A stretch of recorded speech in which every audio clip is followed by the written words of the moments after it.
J'élèverai ma voix pour chanter. Salut à vous mes frères et sœurs dans le nom précieux de notre Seigneur Jésus-Christ. Vous êtes sur la chaîne Jésus-Christ Elohim, la chaîne de prédication de la parole de Dieu et d'édification.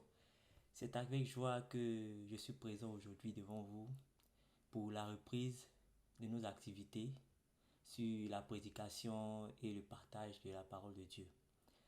Aujourd'hui, le message que je vais partager avec vous s'intitule « Chrétien, applique-toi ». Je vais commencer par vous dire que l'évangile de Jésus-Christ nous a été donné dans le but de nous parfaire, pour que nous soyons de bons chrétiens. Parce que c'est le bon chrétien qui sera sauvé. Ce ne sera ni le prophète, ni l'évangéliste, ni le pasteur, ni le chantre ou la chantre, mais ce sera le bon chrétien. C'est le bon chrétien qui sera sauvé. Cependant, il est écrit dans Jérémie 48, le verset 10, que maudit soit celui qui fait avec négligence l'œuvre de l'Éternel. C'est pour dire quoi? C'est pour dire que même si la fonction ne sauve pas, si tu l'exerces avec négligence, il y a une sentence qui t'attend. Même si le titre ne sauve pas, étant donné que tu as été établi, si tu l'exerces avec négligence, il y a une sentence qui t'attend. D'où le message d'aujourd'hui, chrétien, applique-toi. Le dictionnaire nous dit que s'appliquer, c'est faire porter son effort ou son attention sur une action. Faire porter son effort ou son attention sur une action. J'étais à Abidjan il y a peut-être de cela 10 ans comme ça. J'étais à la jeunesse de mon église et puis il y a un jeune que je voyais, je le voyais, mais bon, il était petit, c'était un jeune frère, il était petit, il devait avoir 15 ans, 14-15 ans par là. Je le voyais à l'église, il assistait au programme, comme moi aussi et tout. Et moi où je travaillais n'était pas loin de mon église, c'était pas loin de moi, je travaillais à 2 pas de mon église. Et à côté de mon lieu de travail, il y avait un jardin dans lequel tout le monde passait. Il y avait du monde qui passait. Et un matin, j'arrive, je vois le petit. Il est en train d'évangéliser. Il est en train d'évangéliser. Et il évangélise avec un sérieux. J'étais là, j'étais étonné, je le regardais. On est à la jeunesse ensemble. Moi-même, je suis plus âgé que lui. Mais lui, il évangélise et il prêche. Il place un verset. Il prêche, il place un verset. Il prêche, il place un verset. Moi, c'était pas forcément sa jeunesse qui m'étonnait. Mais c'était le fait qu'en plus de sa jeunesse, il avait accordé un sérieux à ce qu'il est en train de faire. Et j'étais là, je le regardais et j'ai senti en lui qu'il est en train de s'appliquer. Et ce qu'il faisait, en fait, c'était comme si c'était toute sa vie qui était là. Mon frère, ma soeur, applique-toi. Applique-toi dans le ministère où tu as été établi. Applique-toi. Ce message d'aujourd'hui est très important pour tous les ouvriers du Seigneur. Nous allons prendre 1 Timothée 4, les versets 13, 14 et 15. C'est Paul qui est en train d'exhorter, qui est en train de donner des conseils à Timothée. Jusqu'à ce que je vienne, applique-toi à la lecture, à l'exhortation, à l'enseignement. Ne néglige pas le don qui est en toi et qui t'a été donné par prophétie, avec l'imposition des mains dans l'assemblée des anciens. Occupe-toi de ces choses. Donne-toi tout entier à elle afin que tes progrès soient évidents pour tous. Alléluia. Dans le verset 12, ou dans le verset 13 plutôt, il a dit, il est écrit « applique-toi ». Mais ici, c'est la version Louis II. Dans la version, la Bible du Semeur, dans la version Semeur, il est écrit « consacre-toi ».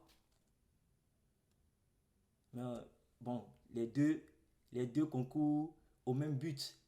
Consacre-toi, applique-toi. Mais j'ai l'impression que consacre-toi, c'est encore plus profond. Alléluia. Même si les deux concourent au même but, applique-toi, consacre-toi. Quand tu t'appliques, c'est comme si tu t'étais consacré à cette chose. Alléluia. Et voilà les conseils que Paul donne à Timothée. Je suis parti une fois dans une église et comme je suis arrivé vite, je suis arrivé avant l'heure, avant le début, j'assistais à la mise en place. C'est-à-dire les musiciens, ils étaient en train de tester le matériel. Et puis, ils ont mis une chantre devant pour pouvoir chanter en même temps qu'ils étaient en train de s'accorder. Mais ils jouaient, hein, ils jouaient. Et moi, j'étais occupé à faire quelque chose d'autre. Mais j'entendais la chantre en train de chanter. Ce que j'entendais n'était pas ça. C'était pas doux à entendre.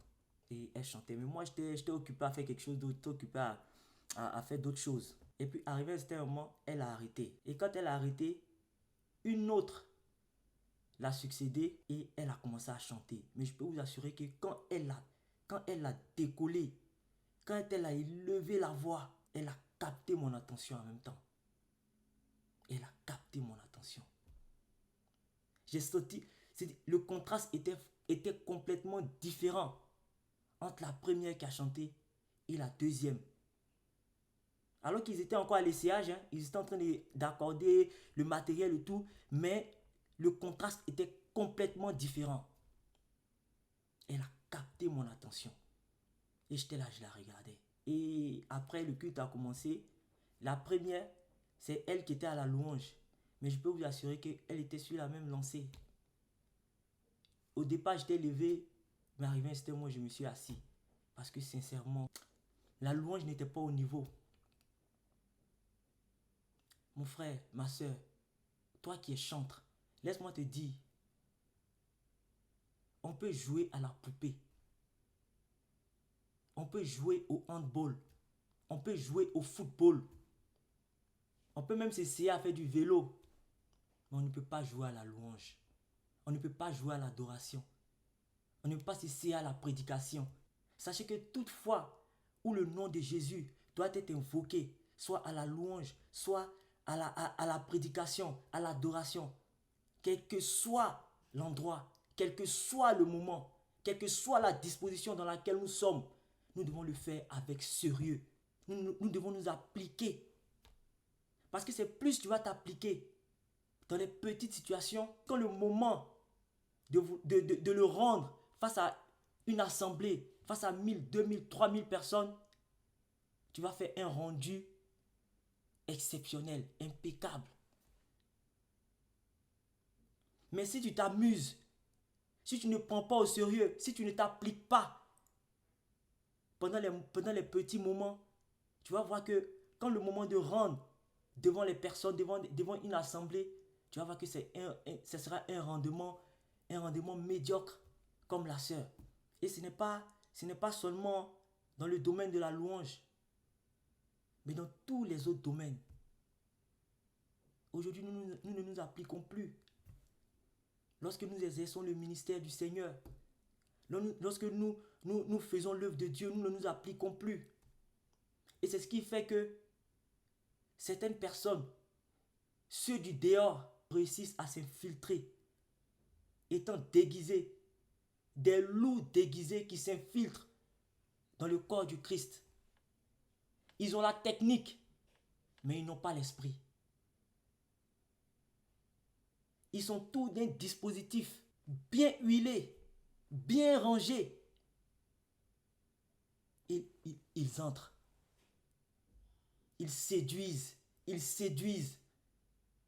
à un point où même ceux qui ont reçu le don, ceux qui ont été oints, sont fascinés, sont séduits.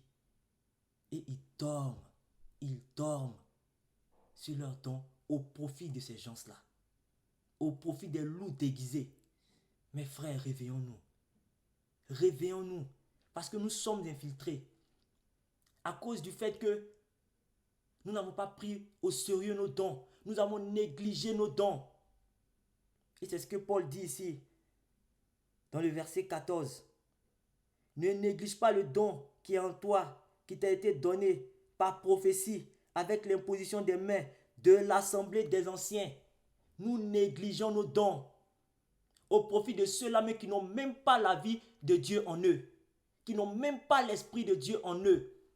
Nous négligeons nos dons. Nous ne nous appliquons plus.